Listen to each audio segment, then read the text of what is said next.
रसिया या उज़्बेकिस्तान, हर साल हज़ारों स्टूडेंट्स यही प्रॉब्लम फेस करते हैं और काफ़ी लोग गलत डिसीजन ले लेते हैं।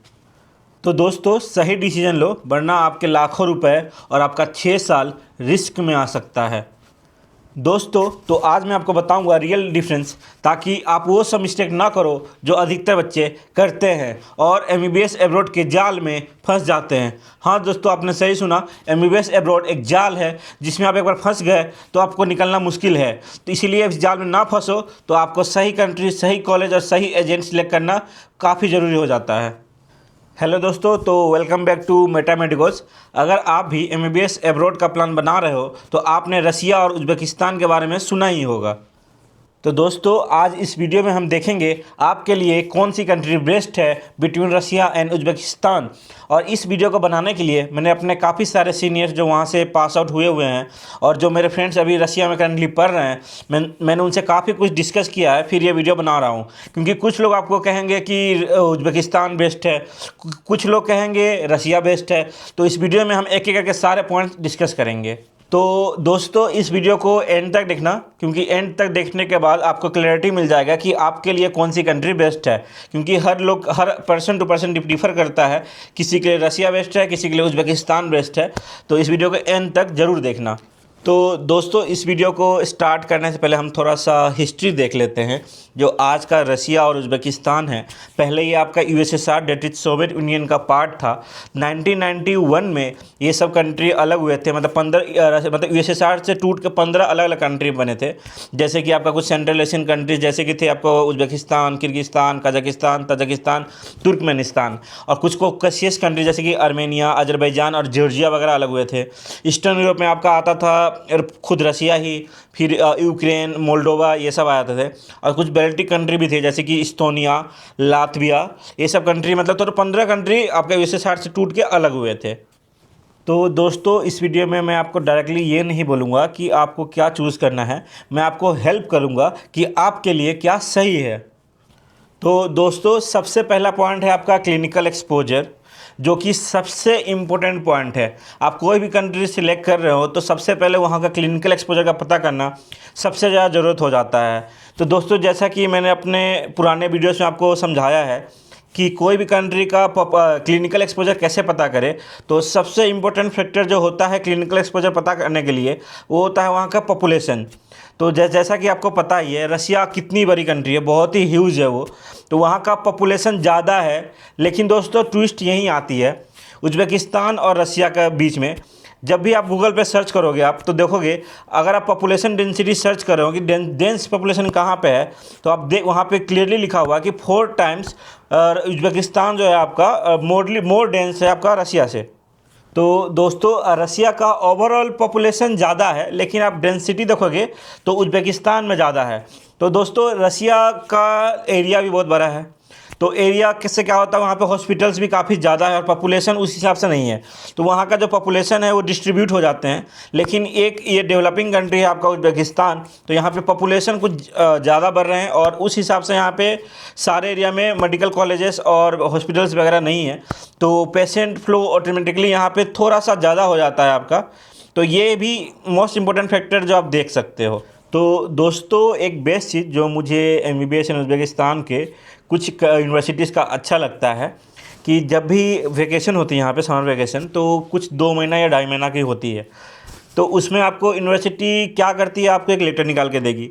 वो लेटर आप लेके इंडिया में जाओगे तो आप वहाँ पे कोई भी मेडिकल कॉलेजेस में या फिर प्राइवेट क्लिनिक्स, प्राइवेट हॉस्पिटल में जाके ऑब्जर्वरशिप कर सकते हो। तो ऑब्जर्वरशिप आपको फर्स्ट ईयर से यहाँ पे मतलब फोकस किया जाता है कि आपको रियल पेशेंट एक्सपोजर मिले। तो ये काफ़ी अच्छा होता है और यूनिवर्सिटी का मैंडेटरी होता है कि आप इंडिया में जा रहे हो तो आपको वहाँ से करके आना है। अगर आप इंडिया नहीं जा रहे हो तो यहाँ पे यूनिवर्सिटी आपको करवाती है, मतलब ऑब्जर्वरशिप 45 डेज का यहाँ पे करवाती है। तो ये एक काफ़ी पर्सनल मुझे जो अच्छी लगती है चीज़ क्लिनिकल एक्सपोजर को लेके। तो दोस्तों, इससे क्या होता है, जो स्टूडेंट्स आते हैं फर्स्ट ईयर से ही उनको रियल पेशेंट एक्सपोजर मिलता है, जो कि मुझे पर्सनली काफ़ी पसंद है ये सिस्टम यहाँ का। और जिससे आपको मतलब जो बाकी के एमबीबीएस एब्रॉड कंट्रीज़ को में भी ये अप्लाई करना चाहिए। तो दोस्तों, अब हम बात करते हैं एकेडमिक्स और एग्ज़ाम प्रिपरेशन की। तो दोस्तों, exams like USMLE PLAB, FMG next जो भी है, ये आपको उज़्बेकिस्तान में आपको बेटर टाइम मिलता है इस एग्ज़ाम को प्रिपेयर करने के लिए compare to other MBBS abroad countries. क्योंकि मैंने अपने काफ़ी सारे फ्रेंड्स से पूछा है जो अलग अलग कंट्री से एमबीबीएस कर रहे हैं, जैसे कि मैंने कुछ रशिया में जो फ्रेंड्स कर रहे हैं उनसे ही पूछा था। तो उनका यही है कि उनका मतलब एकेडमिक्स को आपको इतना लोड दिया जाएगा कि आपको अपना सेल्फ स्टडी जो करना पड़ता है हमारे एफएमजी एग्ज़ाम के लिए, वो बहुत ही कम मिल पाता है। और ये बात आपको ही पता है दोस्तों, MBBS is all about self study. आप कहीं से भी एमबीबीएस कर रहे हो, आपको सेल्फ स्टडी ही करना पड़ेगा। आपको बुक्स खुद ही पढ़ने पड़ेंगे, लेक्चर्स भी खुद ही देखने पड़ेंगे। तो दोस्तों आप ऐसा ही कंट्री सेलेक्ट करो जहाँ पे आपको सेल्फ स्टडी का थोड़ा टाइम मिले। तो दोस्तों मैं आपको एक चीज़ क्लियर कर देता हूँ, कंक्लूज़न दे देता हूँ कि आपको अगर लाइफ एंजॉय करना है, आपको चकाचौंध वाला लाइफ चाहिए, थोड़ा मौज मस्ती हो, सब कुछ हो, आपको पढ़ाई भी हो साथ में, क्योंकि आप कहीं भी जा रहे हो पढ़ोगे तो ज़रूरी है, वो तो आपके ऊपर ही है। तो आप आराम से रसिया जाओ, आपको चकाचौंध वाला लाइफ चाहिए, सब कुछ एन्जॉयमेंट के साथ चाहिए। तो अगर आपको चाहिए कि आपको फर्स्ट ईयर से एकेडमिकली फोकस रहना है, आपको मतलब हायर एग्ज़ाम्स को टारगेट करके पढ़ना है, आपको प्रॉपर सेल्फ स्टडी का टाइम मिले, सब कुछ मिले, तो आपके लिए उज़्बेकिस्तान का ऑप्शन बेहतर है। तो दोस्तों एक और पॉइंट, उज़्बेकिस्तान के कुछ ऐसे यूनिवर्सिटीज़ है जहाँ पे आपका इंडियन टीचर्स पढ़ा रहे हैं। तो उससे क्या होता है कि आपको फर्स्ट सेकेंड ईयर से ही आपको एफएमजी ओरिएंटेड पढ़ाई मिलेगा। तो आप फोकस रहोगे कि हाँ एफएमजी एफएमजी एफएमजी, दिमाग में इतना बढ़ जाएगा कि आपको पढ़ना ही पड़ेगा एफएमजी के लिए। तो दोस्तों अगली जो हमारी पॉइंट है वो है आपका लैंग्वेज। तो जैसा कि मैंने आपको हिस्ट्री वाले पार्ट में भी बताया कि रसिया और उज़्बेकिस्तान दोनों पहले यूएसएसआर के पार्ट्स थे। तो यूएसएसआर, जितने भी यूएसएसआर कंट्रीज़ है, सब जगह रशियन लैंग्वेज ही मोस्टली बोले जाते हैं। तो लैंग्वेज का दोस्तों कोई कंपैरिजन नहीं है। आपको अगर अच्छा क्लिनिकल एक्सपोजर सीखना है अपने यूनिवर्सिटी के टाइम में, तो आपको थोड़ा बहुत लैंग्वेज सीखना ही पड़ेगा। ये आप कहीं से भी एमबीबीएस करो तो आपको उस कंट्री का लोकल लैंग्वेज थोड़ा बहुत तो आना चाहिए, तभी तो आप पेशेंट से इंटरेक्ट कर पाओगे। और दोस्तों एक इम्पोर्टेंट बात, अगर आप रसिया में एडमिशन ले रहे हो तो आपको एक चीज़ का खासकर ध्यान रखना है कि आप जो भी यूनिवर्सिटी सिलेक्ट कर रहे हो वो फुल्ली इंग्लिश हो। क्योंकि आपको कोई क्या है, रशिया में कुछ कुछ ऐसे कॉलेजेस है जो बाईलिंगुअल कोर्स के ऊपर रहते हैं। मतलब आपको first to third year English में पढ़ाया जाएगा और फिर आपको रशियन लैंग्वेज में शिफ्ट कर दिया जाएगा। तो इस बात का प्लीज़ ध्यान रखना अगर आप रशिया में कोई कॉलेज सिलेक्ट कर रहे हो। एजेंट्स की बातों में मत जाना, आप खुद रिसर्च करना, आपके पास मोबाइल है, आप सब कुछ रिसर्च खुद ही कर सकते हो। तो उस पर थोड़ा ध्यान रखना दोस्तों। तो दोस्तों लैंग्वेज थोड़ा बहुत सीखना is not a big deal. अगर आप अच्छा क्लिनिकल एक्सपोजर चाहते हो, आप लोकल मार्केट्स में जाओगे, तो थोड़ा बहुत लैंग्वेज सीखना अच्छा ही होता है। कोई भी आप एमबीबीएस एब्रॉड कंट्री में जा रहे हो तो इसमें आपको अगर ऊपर से रशियन लैंग्वेज जब भी आप सीखोगे, आपको लैंग्वेज सीखने में मज़ा भी बहुत आएगा, क्योंकि ये बहुत सारे कंट्रीज़ में रशियन लैंग्वेज चलती है। अगर आपको फ्यूचर में कोई कंट्री भी ट्रेवल करनी है, क्योंकि मोस्ट ऑफ द कंट्रीज़ में रशियन बोली जाती है, तो आपको वहाँ भी हेल्पफुल हो जाएगी। आप कहीं घूमने जा रहे हो तो आपको रशियन में बात कर रहे हो तो आपका और ही मतलब अलग लेवल पर होगा फिर। तो दोस्तों अगली जो हमारी पॉइंट है वो आपका है ट्रेवल डिस्टेंस एंड क्लाइमेट। तो दोस्तों सबसे पहले देखते हैं डिस्टेंस कितना है। अगर इंडिया से मॉस्को का आप डिस्टेंस देखोगे तो वो आपका है अप्रोक्स 4400 किलोमीटर्स, और इंडिया टू ताशकेंत डिस्टेंस देखोगे तो वो अप्रोक्स है आपका 1600 से 1800 किलोमीटर। तो दोस्तों जो ये मैं आपको डिस्टेंस बोल रहा हूँ कैपिटल टू कैपिटल, जैसे Delhi to Moscow, Delhi to Tashkent, ये बोल रहा हूँ। और एक्चुअल डिस्टेंस जो है वो आपका डिफ़र करता है, क्योंकि दोस्तों आप कौन सा यूनिवर्सिटी सिलेक्ट कर रहे हो उस पर आपका एक्चुअल डिस्टेंस पता चलेगा। तो जैसा कि आपको पता है रसिया कितनी बड़ी कंट्री है दोस्तों। अगर आप रसिया के इस कोने से इस कोने जाओगे तो आपको 2-3 टाइम जोन अलग अलग फेस करना पड़ता है, इतनी बड़ी देश है रसिया। तो जब भी आप एडमिशन ले रहे हो तो आप खास कर ध्यान रखना कि आप रसिया के किस साइड में एडमिशन ले रहे हो, कितना दूर है वो कैपिटल से। तो इसका ध्यान रखना थोड़ा दोस्तों। तो दोस्तों ये पॉइंट मैं इसलिए मेंशन कर रहा हूँ क्योंकि जो भी कंट्री दूर है वहाँ ऑब्वियस है कि आप जाओगे वेकेशन में, जब इंडिया आओगे फिर इंडिया से उस कंट्री जाओगे फिर पढ़ने के लिए, तो आपको ट्रेवल में भी तो खर्चा होगा। कितने मतलब फ्लाइट का एक्सपेंस भी तो बढ़ जाता है। अगर आप नियर बाई कंट्री में हो, जैसे कि मैं से फॉर एग्जांपल बतला रहा हूँ आपको, ऑफ सीजन में आप उज़्बेकिस्तान को जाता है तो 10,000 तक टिकट हो जाता है आईएनआर में। आप खुद देख लेना ऑफ सीजन में एक बार सर्च करके। और ऑन सीजन में आपको वही 15 से 25,000 के बीच में टिकट होती है। और यही बात रही रसिया की तो मैं 40,000 तक टिकट जाती है, मतलब डिपेंडिंग आप कौन से कॉलेज में पढ़ रहे हो, मतलब कितना डिस्टेंस है कैपिटल से आपका। तो ये भी एक इम्पोर्टेंट फैक्टर है, आप कंसिडर कर सकते हो, क्योंकि आप कैलकुलेट करोगे कितनी बार आप आओगे जाओगे तो उसमें कितना ज़्यादा आपका बजट यहाँ से यहाँ चला जाता है। तो इस पॉइंट को भी आप अच्छा से कंसिडर करना, तभी कॉलेज सिलेक्ट करना दोस्तों। तो दोस्तों हम बात करते हैं यहाँ की क्लाइमेट की, दोनों देशों का क्लाइमेट का कंपेयर करेंगे। तो आपको पता ही है रशिया एकदम कोल्ड कंट्री है, पूरा ठंडी रहती है हमेशा वहाँ पे। और बात करते हैं उज़्बेकिस्तान के बारे में, तो उज़्बेकिस्तान का आपको वेदर जो मतलब अप्रॉक्स इंडिया जैसी है, मतलब यहाँ पे ठंडी भी है, गर्मी भी है, बारिश भी है, हर एक सीज़न आती है।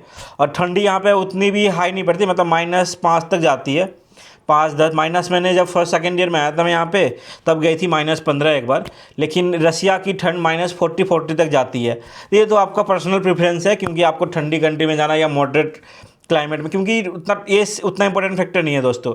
आप मतलब कहीं भी 10-20 दिन रह जाओगे ना, तो आप एक्लेमेटाइज कर दोगे, मतलब वेदर से उतना फ़र्क नहीं पड़ेगा आपको। तो दोस्तों हम बात करते हैं यहाँ का लाइफस्टाइल के बारे में, मतलब यहाँ और रशिया के लाइफस्टाइल के बारे में। तो रसिया तो ओपन है, मतलब ओपन कल्चर वहाँ पे। लेकिन यहाँ जो उज़्बेकिस्तान है थोड़ी सी कंजर्वेटिव कंट्री है। तो कंजर्वेटिव कंट्री से क्या होता है कि यहाँ पे बच्चे, मतलब जो खासकर जो लड़कियाँ होती है यहाँ पे, मतलब उतना ये क्राइम रेट 0 है एक तो सबसे पहले।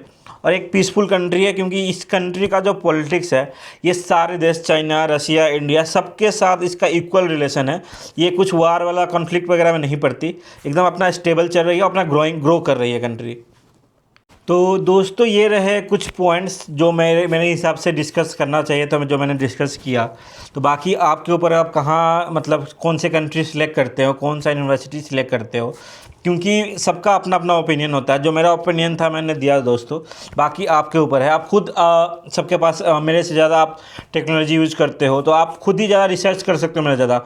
आप खुद रिसर्च करो, खुद देखो कि कौन सी कंट्री बेस्ट है, कौन सी यूनिवर्सिटी बेस्ट है, कौन सी आपके लिए अच्छी है, ये देखो सबसे पहले आप। तो दोस्तों एक पॉइंट मेरा मेंशन करना भूल गया मैं, कि बजट। तो बजट का क्या है दोस्तों, रसिया जो है थोड़ा अपर बजट साइड है, और उज़्बेकिस्तान थोड़ा मॉडरेट टू लो में आती है। तो आप कोई भी कंट्री सिलेक्ट कर रहे हो, आपका अपना बजट के हिसाब से करो। आप देखो कि आपका बजट क्या है, सब देख दाख के अच्छे से यूनिवर्सिटी और कॉलेज सिलेक्ट करो दोस्तों।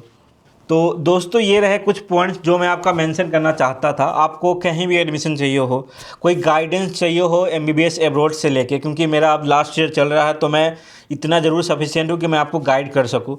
अगर आपको रियल गाइडेंस चाहिए हो कि आपके लिए एमबीबीएस एब्रॉड है या नहीं, आपको एमबीबीएस एब्रॉड करना चाहिए या नहीं, तो आप मुझे डीएम कर सकते हो इस नंबर पे दोस्तों। ये मैं नंबर यहाँ डाल दे रहा हूँ, या फिर मेरे बायो में लिंक है, या फिर मैंने एक ग्रुप का भी लिंक डाला है आपको व्हाट्सअप चैनल का, जो आप ज्वाइन कर सकते हो, जहां आपको हम एमबीबीएस एब्रॉड के इनसाइट्स वगैरह आपको देते रहेंगे उस ग्रुप में।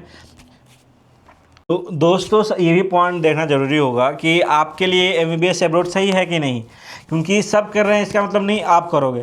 आप एक बार रियल गाइडेंस ले लो कि आपको एमबीबीएस एब्रॉड करना चाहिए कि नहीं, करना भी है तो कौन से कंट्री से चाहिए, कितना बजट हम रखें। तो इस सब के लिए आप हमें कभी भी डीएम कर सकते हो, आप हमें व्हाट्सअप कॉल कर सकते हो कभी भी। नंबर आपको दिया हुआ है, प्लस आपको मेरे डिस्क्रिप्शन और बायो में भी आपको मिल जाएगा हमारे व्हाट्सअप चैनल का लिंक, प्लस आपको मेरे पर्सनल व्हाट्सअप का मतलब लिंक मिल जाएगा, तो आप वहाँ से मुझे मैसेज कर सकते हो। तो दोस्तों इस वीडियो में इतना ही। अगर आपको कोई डाउट हो या फिर आपको कोई टॉपिक पे वीडियो बनवाना हो तो आप कमेंट कर सकते हो। तो इस वीडियो में इतना ही, मिलते हैं आपसे अगले वीडियो में। और दोस्तों आप कोई भी कंट्री सेलेक्ट कर रहे हो तो आप ये मत भूल जाना कि आपको जब फर्स्ट ईयर में आओगे तो आपको एकदम आज़ादी मिलेगी। तो इसमें आप पढ़ाई लिखाई करना बंद मत कर देना। कहीं से भी आप एमबीबीएस एब्रॉड ज्वाइन करो कोई भी कंट्री से, तो अपना पढ़ाई एकेडमिक सबसे ऊपर रखना दोस्तों।